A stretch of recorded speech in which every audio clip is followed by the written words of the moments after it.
Estamos com o padre Amadeu Matias, pároco da igreja de Nossa Senhora de Fátima.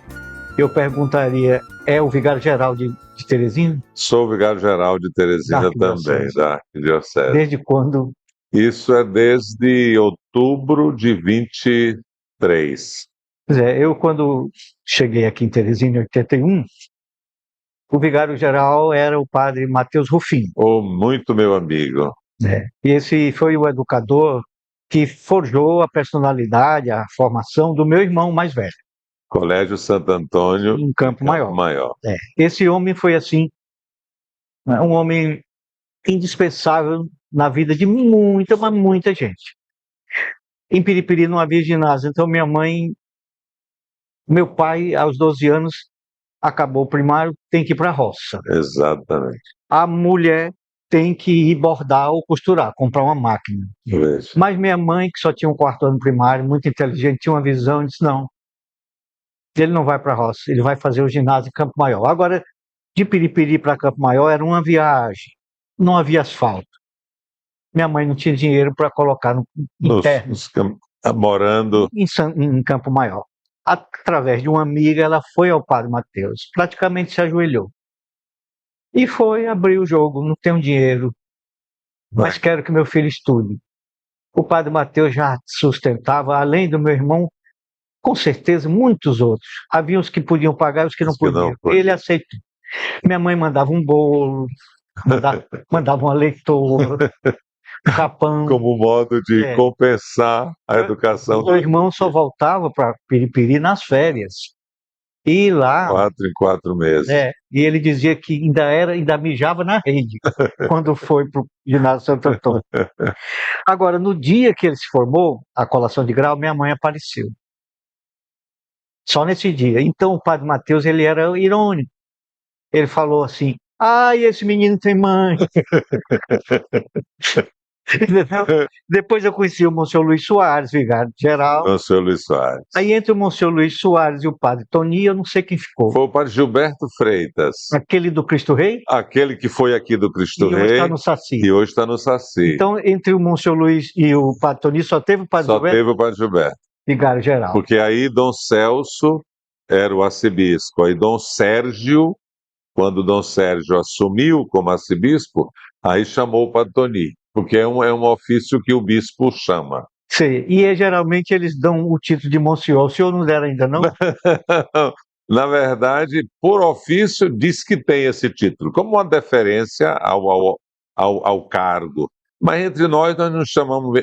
O Dom Sérgio da Rocha, quando foi para Brasília, conseguiu para mim um título de Monsenhor. E declarou na Igreja Catedral. Na época, eu trabalhava na Praça Saraiva. A partir de hoje, Padre Amadeu é Monsenhor Amadeu. E eu até mandei fazer um carimbo. Mas depois eu vi que Dom Sérgio tinha falado de boca, com todo respeito ao arcebispo, e não tinha documento algum. E aí está sem documento ainda? Está sem documento ainda. Dom Jacinto, quando chegou, João, perguntou como era essa história do meu monsenhorato. Eu digo, senhor arcebispo, vamos deixar isso quieto. Mas o senhor não vai escapar, não.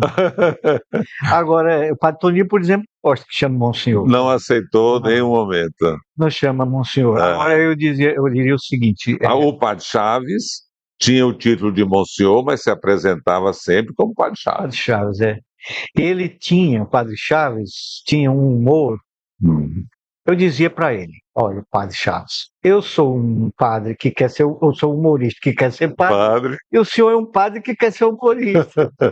Porque eu me vestia de padre, eu até pus essa camisa, é uma camisa clerical. Pois eu percebi. Aí eu procurei a golinha, aquela coisinha branca. Aqui do Clergyman, no Klesman. Exato. Eu vou surpreender o padre Amadeu com o traje, mas não encontrei mais. Fico contente, porque não ficaria bem eu com essa camisa, né? Você com... Deus sabe todas as coisas. Deus sabe todas as coisas. E eu me vestia de padre, sobretudo no carnaval. Ele tinha humor, ele não se escandalizava com nada, ele era muito leve, vivia com a sobrinha, os filhos da sobrinha, dizia que era muito feliz no meio da juventude, jogando bola, brincando. Eu tive a graça de conviver com o padre Chaves. Na casa dele tinha já um filho da sobrinha, com um filho, a Andressazinha criancinha, e ele com seus 90 anos. É. E os jovens, era uma casa que tinha as faixas etárias todas. Então, quando eu dei uma entrevista na TV, vestido de padre, aí a pessoa me perguntou, mas por que que num carnaval você vem para a festa vestido de padre? Eu falei, é a minha fantasia. Tem gente que se veste de mulher. Eu gosto de me vestir de padre. A sobrinha dele contou para ele, tio, ele falou isso, aí o padre Chaves deu uma calhada. Muito agradável. Então, olha, veja bem. E nós você fez referência aos vigários gerais, e o Padre Chaves foi um vigário geral antes do Monsenhor Mateus. Ele está ali, foi. não é? Foi. O padre Chaves tinha reminiscências, uma memória muito viva, além de escritor, historiador. Eu ia lá visitá-lo, eu fui presidente da Fundação Monsenhor Chaves. Meu primeiro gesto foi fazer uma visita com toda a diretoria da fundação de trabalho. até a casa dele no centro, ali. Não me lembro se a Félix Pacheco. Benjamin Constant. Aí ele, olha, se humilhou ao máximo. Não, eu sou um pobre amador, isso não tenho nada, é assim, aquela simplicidade. Exato. E então aí o padre Chaves conversava comigo, contava muitas histórias. Por exemplo, da época dele com Dom Severino muito rígido, muito brabo. Ele dizia, o velho mandou me chamar.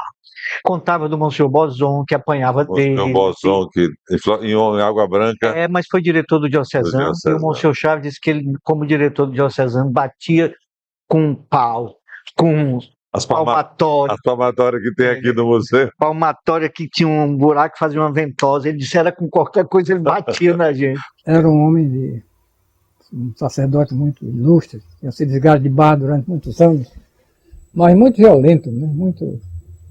Maneira que eu apanhei muito dele, né? Eu não apanhei em casa, apanhei no colégio. Né? Porque era muito rebelde, muito menino cheio de brincadeiras. Ele batia na gente com o que ele tinha na mão, né? Podia ser um pau, podia ser uma... Tinha uma palmatória lá do Colégio Diocesano, não me lembro muito dela, porque a palmatória tinha um furozinho bem no centro, né? Quando ela batia na mão da gente, era meio que ventosa, né? Ela aderia e chupava assim. Era um sofrimento, né? O sobrinho dele fez um livro sobre o Monsenhor. Foi Desembargador Bozon. O livro é espetacular. Eu recebi, ele me mandou, me fez essa deferência. O livro é espetacular. Mas, padre Amadeus, eu já entrevistei vários padres, vários bispos. Fiz uma entrevista muito boa com o Dom Alessio Sacardo, 3 dias depois que ele havia sido nomeado bispo em 2002, que está no YouTube, na série Entre Nomes. Fiz com o padre Florencio, a única entrevista que ele deu na vida está no Entre Nomes, na série Entre Nomes, na plataforma YouTube, na internet. O irmão Lauro, padre Lauro, que é da Congregação Nova Jerusalém, está agora no bairro Morada. Lauro Freire. Lauro Freire, Morada Nova. Fiz até com o padre Lauro de Deus. Vários bispos, Dom Pedro Brito, padre Gotardo de Fortaleza. Agora eu fiquei pensando, com o padre Amadeu tem que ser uma entrevista diferente. Porque aí é onde vem a história do eu sou seu irmão. Do ponto de vista assim, antropológico, eu me identifico muito diretamente. Me sinto muito próximo. Eu digo, é uma pessoa, pelo menos eu intuo. A minha antena capta percepções muito próximas, assim, do interior, do sertão, de uma família grande. Exato. De uma família numerosa, pais. Quando você começou a falar do seu irmão, meu pai dizia e fez que a herança que deixava para os filhos era a educação. E então ele trabalhou para educar os 8 filhos. Ele ficando lá no interior. Certamente houve alguma perca, eram mais, poderia ser mais. Já morreu depois. Meu irmão já formado, já de família formada, faleceu há 12 anos. Meu irmão Cristiano, que foi professor da Universidade Federal do Piauí. Mas esse aspecto a que você se refere de meu irmão, saiba que eu tenho também por você um afeto, uma admiração. Isso é perceptível. É uma coisa muito... Nós somos assim, digamos... espontânea. Da mesma tribo. Somos irmãos queridos. A antropologia comum Eu digo, vem de uma família sertaneja, certamente muito católica. Veja, meu pai ia a Valença todos os anos levar o andor do Senhor Bom Jesus naquela procissão de Passos. Oeiras tem a grande festa, Sim. Valença também tem. E isso era do meu avô Cristiano Matias. E meu pai assumiu esse encargo até quando pôde. Não perdia uma sexta-feira de Passos em Valença. Valença é uma cidade muito religiosa. Veja. Tem igreja de Nossa Senhora da Conceição, igreja Nossa Senhora do Ó e Conceição, igreja São Benedito, São Francisco, Nossa Senhora do Carmo e outra mais. O Padre Marques ainda fez uma igreja lá São Raimundo, em cima do morro. Exato. Que ele chamava de capilinha. Mas era uma igreja. O amigo, um bocado de metro, 16 metros de largura por não sei quanto de comprimento. Ali foi uma obra. O Padre Marques tinha também o ginásio Santo Antônio, tal qual o Monsenhor Mateus, e eram da mesma turma, que eu tive também a graça de conviver com o Padre Marques, foi quem me batizou, era compadre do meu pai. E o padre Marques fazia as desobrigas, naquele tempo, hospedava-se em Pimenteiras, na casa paroquial. Porque nós somos do interior de Pimenteiras. Sim. E quando fomos para a cidade, nós fomos eu tinha 7 anos de idade, 6 anos de idade, meus irmãos tinham estudado na escola isolada do nosso interior, meu pai tinha levado contratado professores para irem para lá, depois fomos para a cidade, era na casa paroquial. E o padre vinha 2 vezes no ano, em junho e em outubro. Então é aquela história das festas, o padre está em cima e nós estamos sem roupa. O padre da freguesia. O padre da freguesia. O senhor conhece aquela música do Luiz Gonzaga que diz: é de pé, é no jegue, não há transporte que o padre não pegue. É no jipe, é no jegue, não há transporte que o padre não pegue. É no jipe, é no pé, é no jegue, não há transporte que o padre não pegue. A chegada do padre no acontecimento. Eu, inclusive, andei ainda de cavalo quando eu era padre em Valença, em regiões que não tinha estrada, que não tinha, andei ainda. O padre Neri também eu andei a cavalo. O padre Marcos já andei de jipe. Para chegar e fazer batizados, missa, fazer visita às pessoas, atender a comunidade, criar comunidade, né? Então tu vês que nós temos muitas referências, não é, na igreja. Eu vou sendo da zona rural de Pimenteiras, o senhor é da região quase dos Inhamuns, no Ceará. Exato, nós somos limite. Com Parambu. Nós somos limite com Parambu. E minha mãe nasceu no Tauá. Minha mãe é do Tauá.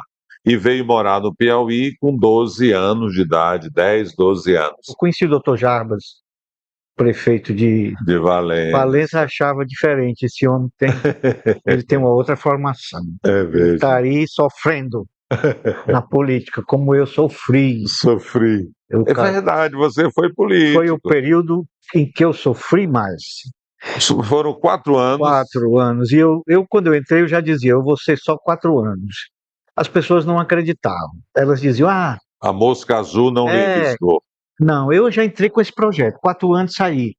Aí eles diziam, ele vai ser deputado estadual, uma metade do mandato, a pesquisa indicava isso, ele não vai sair. Chegaram, inclusive, a dizer, ninguém sai da política, a pessoa entra e não sai. Eu digo, eu saí até da Fininvest. Era um negócio que emprestava dinheiro. Exatamente. Eu quase não saí. Os carnês. Mas saí, olha, eu não tive nenhuma... como dizer, constrangimento? Não, assim, saudade, ou arrependimento, ou inveja da vida. Teve liberdade. A inveja da vida de um político. Agora, todo mundo acha que eu achei muito ruim. Não, gostei. Bom naquele período lá. Sofri muito. Eu imagino quanto deve sofrer um bispo. Quando eu fui vereador, eu tinha uma noção de responsabilidade que eu pensava, meu Deus, um bispo é uma missão impossível. Veja. Porque o bispo precisa ser visível. Veja. Ele é a visibilidade da igreja. Vamos pegar uma diocese que tenha 200 paróquias. Como é que ele é visível? Não sei. Como é que ele pode ser visível? Como é que ele pode dar conta? Ele significa a comunhão, a tradição. Exatamente. O bispo é uma coisa tão É importante. quem ensina, é quem santifica, E é quem governa. É uma coisa tão importante que Nós todos em comunhão com ele. o Papa Paulo VI, quando nomeou Dom Paulo Evaristo Arnes, bispo auxiliar, ainda bispo auxiliar, ele era frade em Petrópolis, bispo auxiliar de São Paulo. Professor de patrologia. Bispo auxiliar de Dom Agnello. Agnello Rossi. Ele foi chamado em Roma. Os dois imediatamente tiveram uma intimidade muito grande, porque os dois falavam muito bem o francês, e tanto Dom Paulo como Paulo VI tinham um amor pela cultura francesa. Veja. Então ele estava hesitando, e o Paulo VI, está na biografia dele, Paulo VI disse a ele, Dom Paulo, ou não sei se chamou Dom Paulo, o Frei Paulo, o bispo, essa frase é linda, o bispo é um sacramento vivo. É um sacramento vivo. Para nós que cremos, isso é muito importante. Por isso que Padre Pio esbofeteou um homem que falou mal de um bispo. Esse bispo, ele é adúltero, ele é desonesto, quem é você para falar de um bispo da igreja? Padre Florencio, por exemplo, se a pessoa era bispo, ele já mudava completamente o comportamento, a visão, e ele dizia, nós temos que estar em comunhão e ser fiéis ao Papa, na Igreja Universal, como ao bispo na igreja particular, seja quem ele for. Veja, porque a nossa relação é uma relação de fé. No campo da fé. No campo da fé. Por isso que é um sacramento, como você repetia essa frase de Paulo VI. Quando a pessoa não é católica, ela estranha. O Joca Oeiras é um sujeito que veio de São Paulo para morar em Oeiras. E o Carlos Rubio, o Bill, acolheu. Ele era um intelectual meio maluco, meio... Sei bem o que ele era politicamente. Ele era um vanguarda, ele era um contestador, um irreverente. No período do Bento XVI, ele me perguntava, o que você acha do Bento XVI? Os discursos dele, a catequese dele, que ele fala, acho maravilhoso. Justo. Acho aí, quando entrou o Papa Francisco, com uma outra visão, uma outra linha, outra palavra. Pastoralista. O que você acha do Papa Francisco? Eu acho maravilhoso. Você tudo igual. Não tem. Nos primeiros anos da igreja, nos primeiros séculos, a confusão de heresias, a confusão de pensamentos, né? Aquela contestação e tal. Um santo da patrística, eu não lembro o nome agora, porque eu posso errar o nome. Ele disse, quando o bispo cala, Deus fala. Veja. Então eu tenho uma filha, eu tenho duas agora. O senhor batizou uma. Eu tive o prazer de fazê-la. Ela aqui. Tive o privilégio. Aqui está duas. Essa aqui já tinha 32 anos quando nasceu a outra. Olha, meu Deus, a Evinha. Essa foi batizada pelo padre João de São Cristóvão e essa pelo padre Amadeus Matias. E aí, criando minha primeira filha, aparecia certos problemas, certas contestações, o pensamento dela que não coincide com o meu. Nas discussões eu sempre saía perdendo, porque ela tem muita opinião.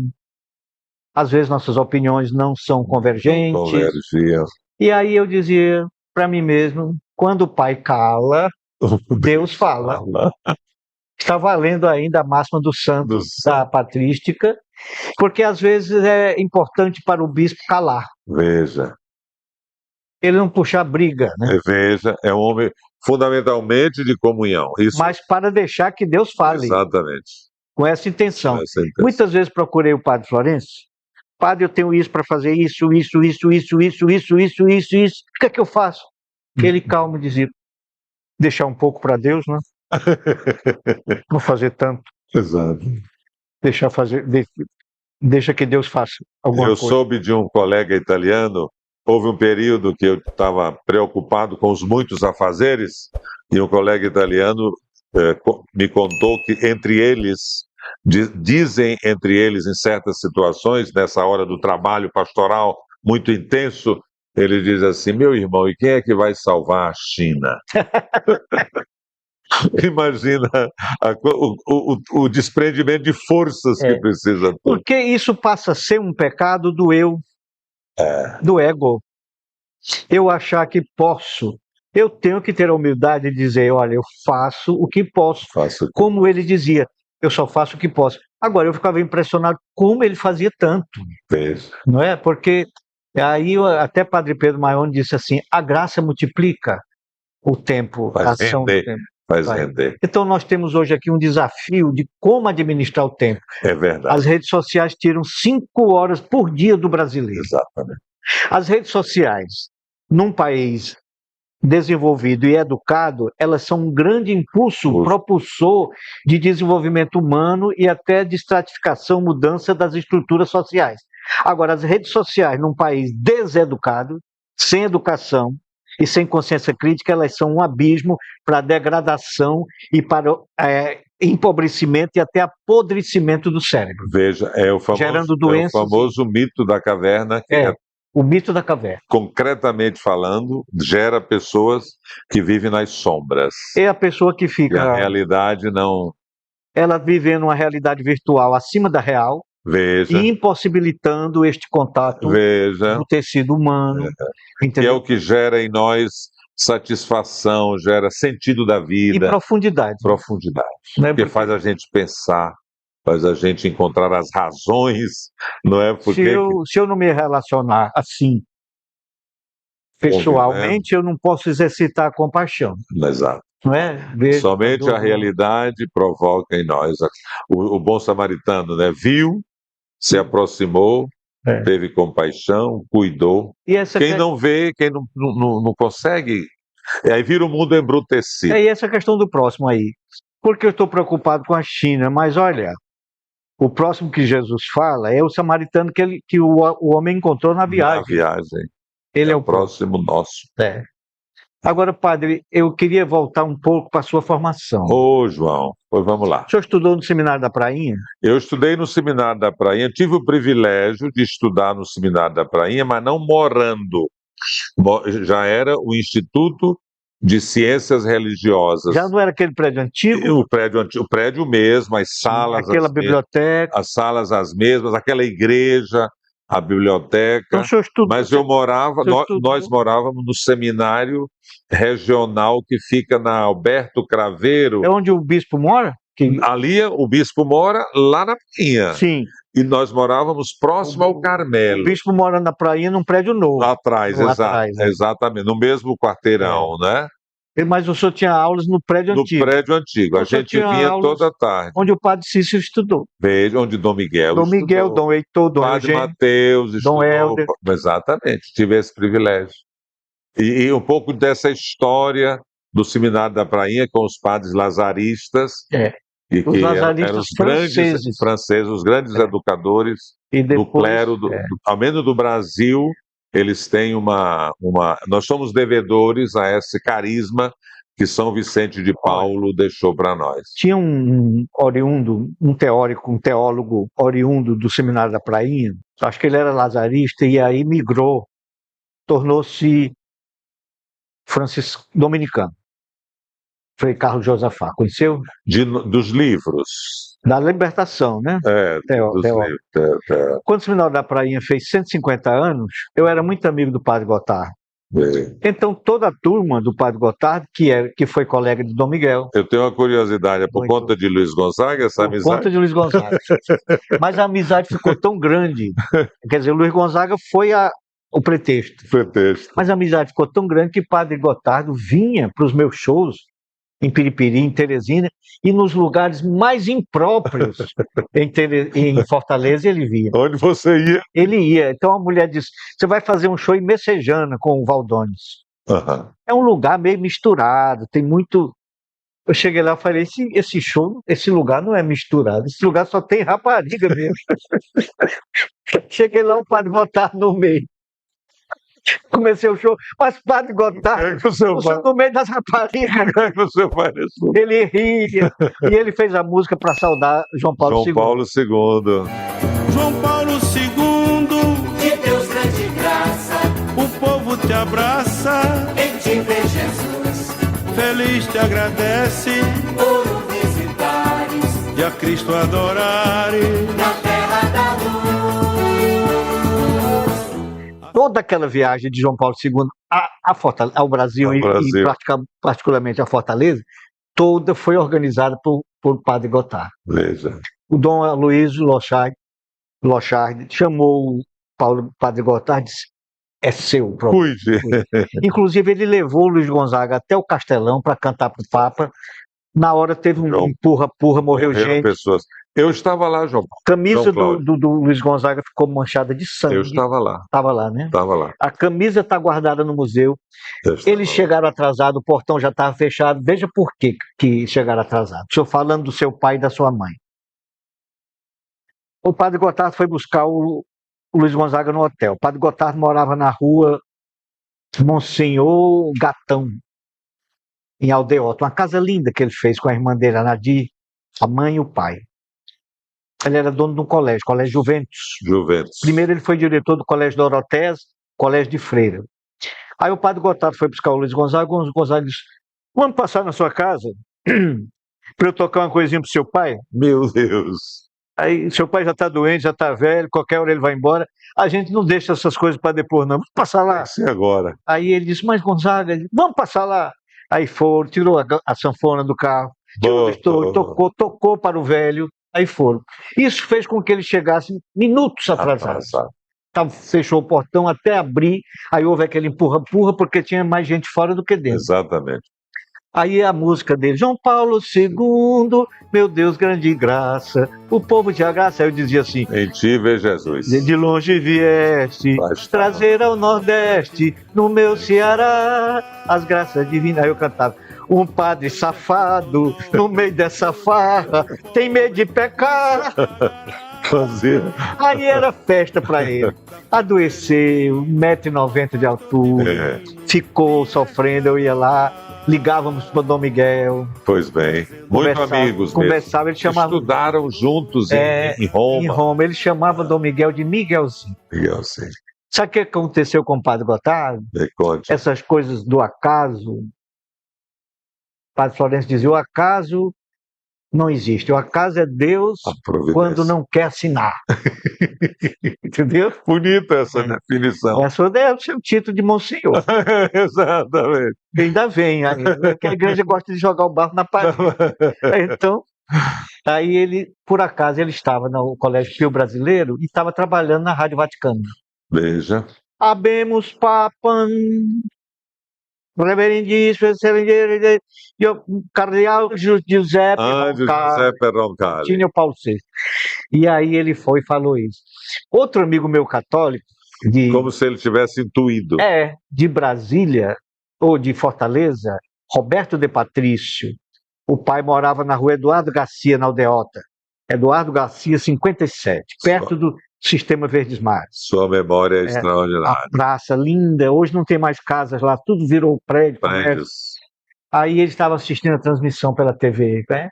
Quando disse: Reverendíssimo Herz Dominum Angelo Cardinale Roncalli, que aparece o João 23, feio, gordo, narigudo. A idade. Aí o pai do Roberto Patrício disse: o Espírito Santo cochilou. Quando para nós a gente diz: o Espírito Santo trabalhou. Mas só que aí o homem deu provas de que o Espírito Santo soprou. A sua formação lá, você tinha ideia que aquele lugar tinha essa história tão forte? Eu não tinha ideia, não tinha ideia. A primeira, aliás, quando eu fui para Roma, foi a primeira viagem internacional que eu fiz. Aliás, foi a primeira vez que eu andei de avião na vida. Foi quando eu fui para Roma. E tive a graça de conviver nessa cidade, com sua beleza, com sua história religiosa. A oportunidade de conhecer a Igreja do Brasil, morando em Roma, que a gente lá tem toda uma... O Colégio Brasileiro é um colégio realmente que tem padres do Brasil inteiro. E isso gera um afeto nacional, não é? Isso para mim foi muito importante. Você tem um encontro de mentalidade. Exato, os rostos da Igreja do Brasil. Eu imagino a pluralidade, né? Exatamente. E tem mais uma coisa. Conhecer a Igreja do Brasil morando em Roma.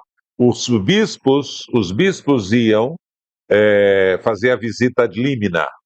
E eles faziam reuniões conosco, os padres estudantes, os seminaristas. Eu fui ainda como seminarista a primeira vez, eu morei em Roma 2 vezes, e então aquilo gerou um conhecimento de toda a igreja do Brasil. Me fez muito bem, criar afeto, esse conhecimento. E depois a igreja do mundo, por conta da Gregoriana, porque eu estudava com 100 e tantos colegas seu do curso Brasil na inteiro. Gregoriana.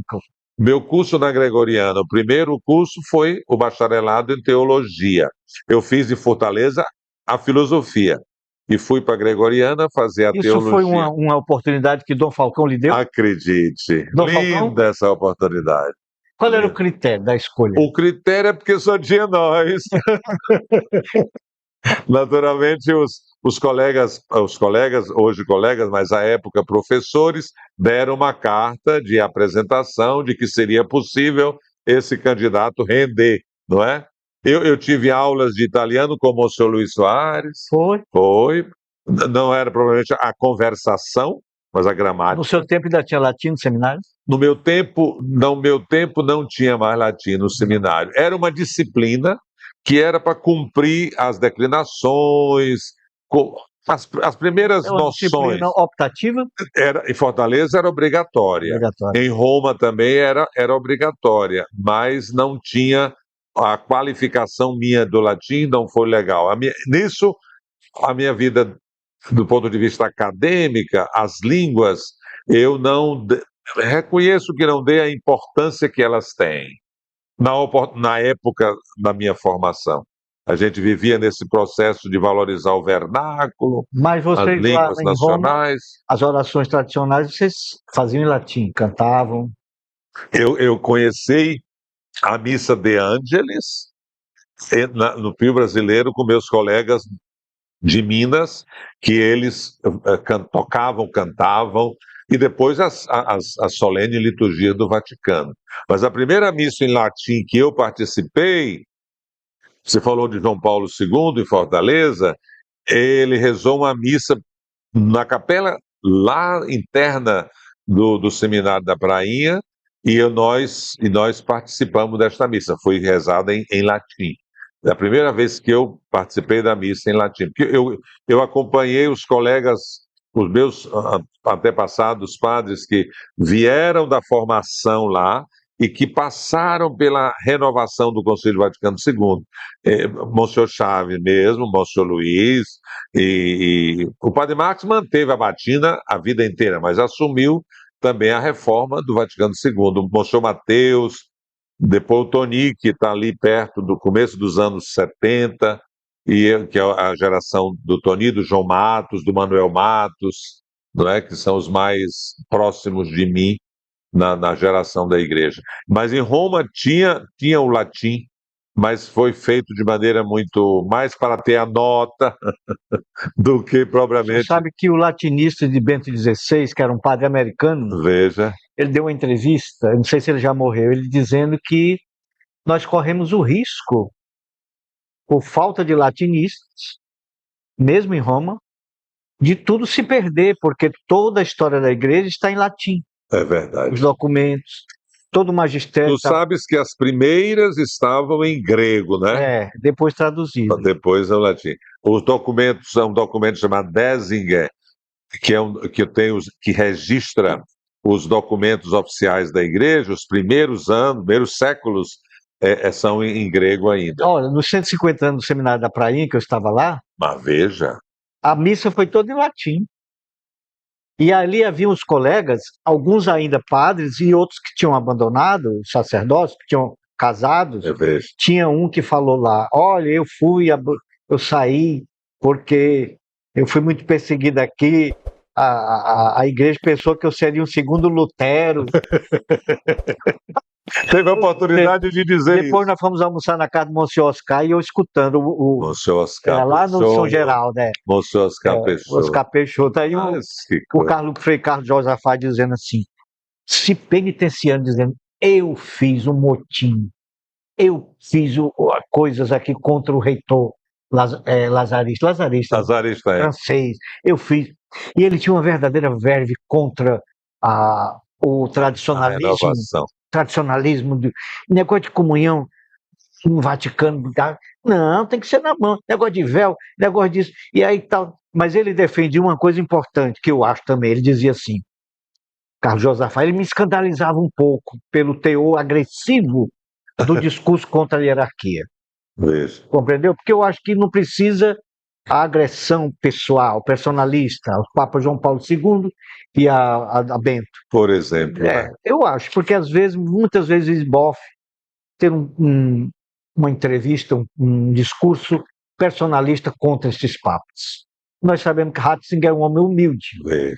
duro na doutrina, mas na vigilância da doutrina, mas humilde, doce no convívio, né? Uma testemunha excelente. Você não vai ver de Ratzinger nenhuma palavra inadequada.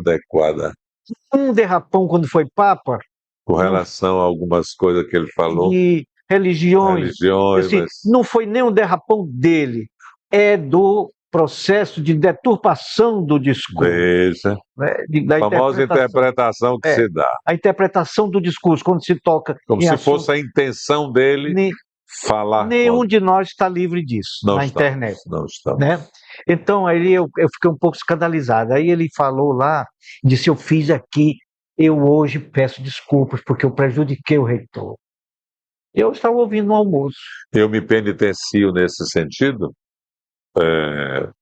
porque quando eu fui seminarista em Fortaleza, houve uma situação em que um colega tinha sido proibido de fazer o exame. Acho que ele já tinha perdido um exame, 2 exames, e o Instituto tinha dito que ele não podia mais fazer. E então houve um motim também, né? E eu me lembro que eu, na época, disse, pois se esses colegas aí não puder fazer prova, nós todos não faremos. Eu falando em nome dos outros, sem ter perguntado aos outros, nesse impulso, nesta verve. Né? De tal modo que na minha vida houve essa situação. Mas aí quando cheguei aqui a Teresina, Dom Falcão disse assim, olha, você foi dizer isso. Como é que você vai dizer isso, rapaz? Volte, quando você voltar, você vai à mesa do reitor, peça desculpas pelo que você fez, para que você permaneça lá. Se o reitor lhe mandasse embora, como é que você ia fazer? Então eu tenho essa situação na minha vida muito marcante, mas educativa, muito corretiva, e que eu sou muito grato. E ligado a essa questão das acusações pessoais a que você se referia, eu li um livro de Segundo Galileia, acho que é Segundo Galileia, um padre aqui do Chile, ou da Argentina, que tem um livro sobre espiritualidade. Então, a propósito deste mundo em que tu tens posições como de Dom Paulo Evaristo Arnes, ou posições como de Dom Eugênio de Araújo Salles, ele dizia, estão todos no caminho do Evangelho. Uns têm uma compreensão talvez sociológica, ou a influência das próprias histórias. É a antropologia de cada um. E ele fala, mas a igreja é a mesma. Aí, seguindo esse discurso, eu percebia Dom Eugênio Salles e Dom Helder Câmara. Eles tinham uma proximidade. Dom Eugênio era fã de Dom Helder. Eles tinham uma proximidade que eu ficava assim impressionado. Como é que pode, tão diferente? Do ponto de vista de opções políticas, ideológicas, se pudermos, comportamentais, ideológica para fora da igreja, né? Mas eles se identificavam dentro muito da igreja, eles eram homens mas sabe o que se admiravam. Dom Helder deu um testemunho. Dom Helder foi obediente ao Papa. Eles foram lá, aquele monge, Marcelo, Frei Beto, Boff, foram àquela igreja lá em que Dom Helder morava, em Recife, sim, na sacristia daquela igreja, nas Graças. E foram muitas vezes dizer, Dom Helder, dê uma palavra contra o Papa, a favor da teologia da libertação, fale, o senhor tem uma presença no mundo. E aí Dom Helder disse, não. O Papa falou, está falado. A última visita do Papa ao Rio de Janeiro, 97, o encontro do Papa com as famílias. Eu, inclusive, hospedei uma família do Chile em meu apartamento. porque vinham famílias de toda a América Latina, Exato, que era um congresso das famílias. Congresso das Famílias. A procissão solene que entra na Catedral de São Sebastião, no Rio, incorporada por centenas de bispos, no final, não é báculo, porque o do Papa tem outro nome, é uma cruz, assim, tem um nomezinho, não estou lembrado agora. O báculo é o do bispo, mas o bispo de Roma tem uma, é diferente. A maneira de se apresentar. Não é o cajado, é uma cruz. Tem um nomezinho. Aí ele vai entrando naquela procissão solene, Dom Helder não está no altar, não vai concelebrar no presbitério. Dom Helder está num banco com os fiéis. O Papa vê Dom Helder, para a procissão, se dirige a Dom Helder se dirige do banco e os dois se abraçam. Entendeu? Quer dizer, uma resposta simbólica que o Papa considerou que dá obediência de Dom Helder. Exato. Nunca foi nomeado cardeal, mas isso não tem importância nenhuma.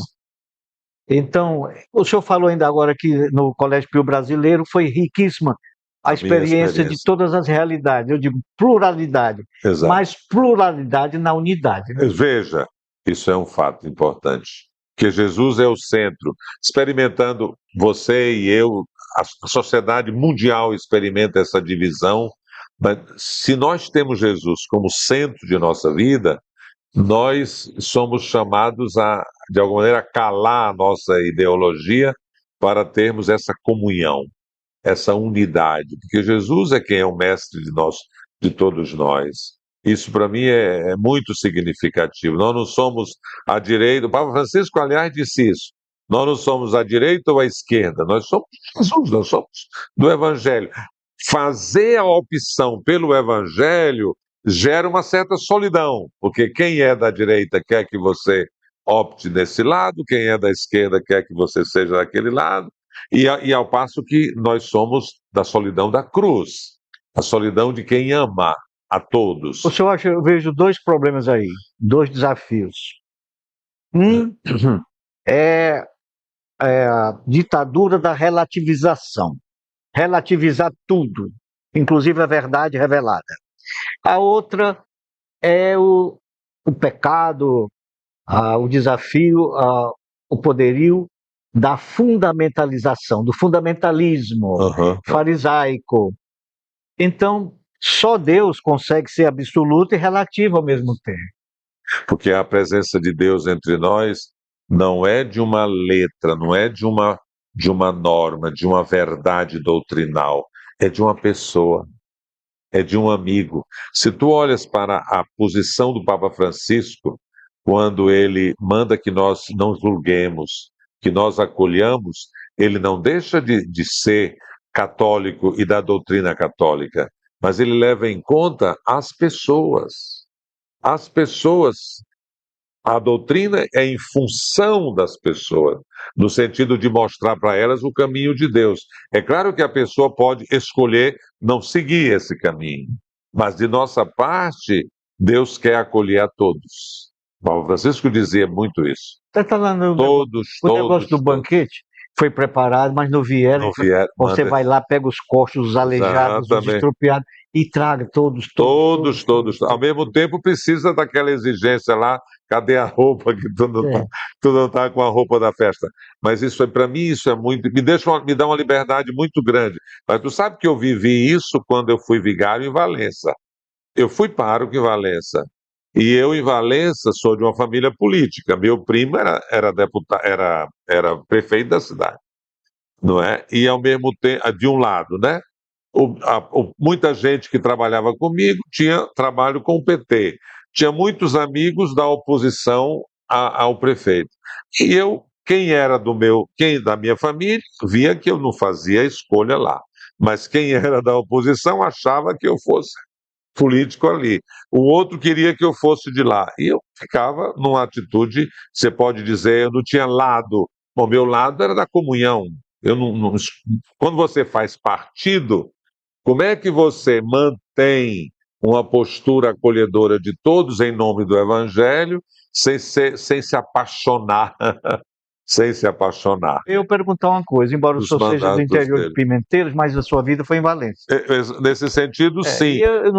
Mas meu pai trabalhou, foi prefeito lá de Pimenteiros. Já que foi pároco em Valência, Como é essa história? O profeta na sua terra, o profeta é bem aceito na sua terra? Veja, tu sabes que quando eu assumi a paróquia de Valença, o Monsenhor Mateus era vigário-geral. Disse uma expressão que ficou marcada. O padre veio para a cidade, mas ele não é padre da família, ele é padre de todos. Então, isso ali foi a minha marca. Eu, como acabei de dizer para você ali um pouco antes, eu tinha uma boa aceitação por conta justamente dessa maneira de trabalhar, embora tenha havido esse envolvimento posterior, né, do ponto de vista partidário, eu mantinha uma boa convivência com todos. Foi muito bem recebido. Eu fui vigário também de Pimenteiras.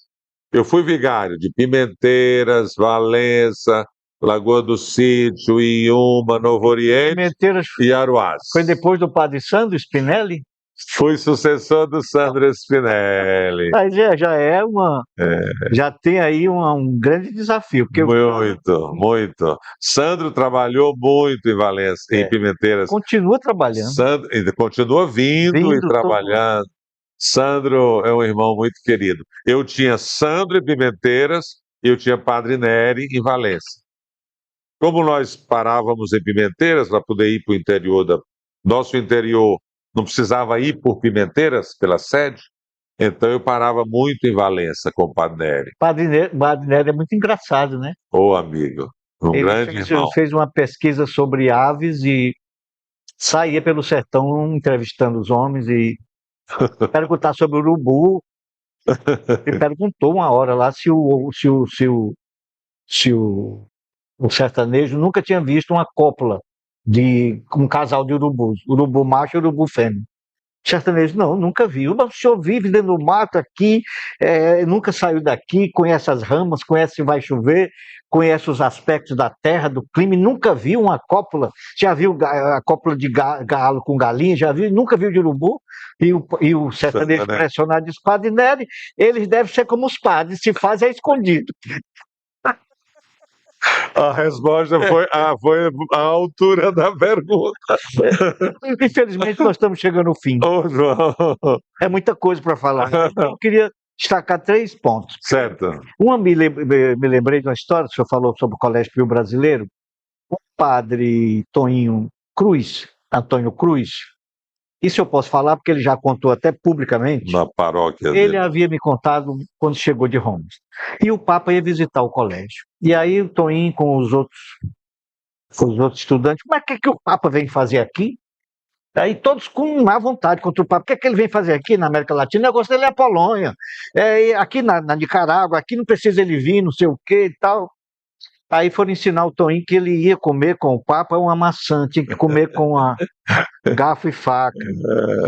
E aí, quando eles estavam preparados para dar um balde de gelo ao Papa.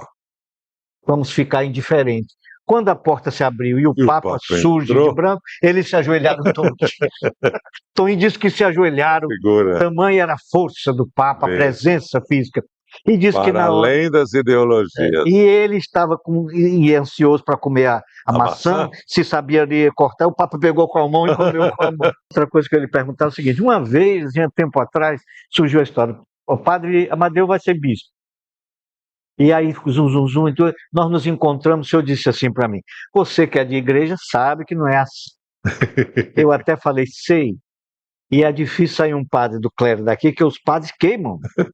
O núncio apostólico faz a pesquisa e eles falam, não, esse aqui não serve, esse aqui não serve. Geralmente vem um da Bahia, quer dizer, teve exceções do padre Pedro Brito, teve exceções do padre Julinho, teve de João Juarez, mas assim, eles geralmente queimam. Mas o senhor riu muito, como o senhor sempre faz, e tal. Essa história nunca procedeu, né? Não, nunca foi, como é que a gente diz, solicitado para o episcopado. Essa história de que iria ser, ela correu, mas um colega, Dom Sérgio da Rocha mesmo, disse, se diz que um padre vai ser bispo e não sai, é porque houve algum problema. Outro tempo, no outro período, correu-se a história. Padre Amadeus está muito triste, muito desgostoso e pensa em deixar o sacerdócio. Isso procedeu? Não procedeu. Teve um amigo que diz assim: não, desse jeito você vai deixar o sacerdócio.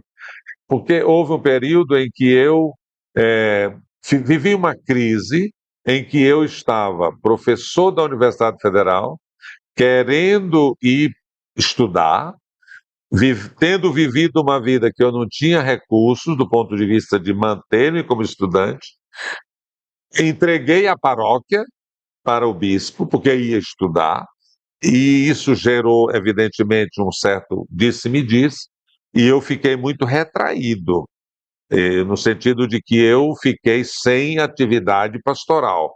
Um padre sem paróquia gera É como um político sem mandato. Exato, gera um certo vazio, Né? mas um vazio do ponto de vista pastoral, mas do ponto de vista humano, espiritual, intelectual, foi um tempo de maturidade. Foi um tempo de maturidade para mim, foi um tempo muito importante. Essa sensação de que eu estava, digamos, fora da igreja, alguém diz assim: Madeu, tu não tem paróquia, mas tu tem o povo. Mas não existe, é preciso ter esse relacionamento com a diocese. E eu, então, eu deixei a Paróquia das Dores em janeiro e fui assumir outra paróquia em novembro. Então, tu vês aí que eu passei 10 meses, não é? Sem uma atividade pastoral provisionada. Mas não que Nosso Senhor... 10 meses. 10 meses. E esses 10 meses foi de maturação. Maturação, de crescimento. Olha, E eu fui para a periferia, que foi uma experiência extraordinária. Teve uma pessoa que diz assim: Madeusão, quem te viu da catedral para ser vigário paroquial? Eu fui ser vigário paroquial do Satélite, trabalhando aí no Porto do Centro. Mas aquilo para mim é um processo de amadurecimento, de podar-se, não é? Um processo. O que é que vale mesmo? Entrar dentro de si. Entrar dentro de si, o que vale é o amor, o que vale é cuidar das pessoas. Eu estava fazendo um curso. Tava. É um curso tão mais rico do que quando foi para Roma. Olha, Carlos Drummond de Andrade, em uma de suas poesias: a vida necessita de pausas. Necessita de pausas. Nas escrituras, não sei se é no Eclesiástico, a vida é pausa e movimento.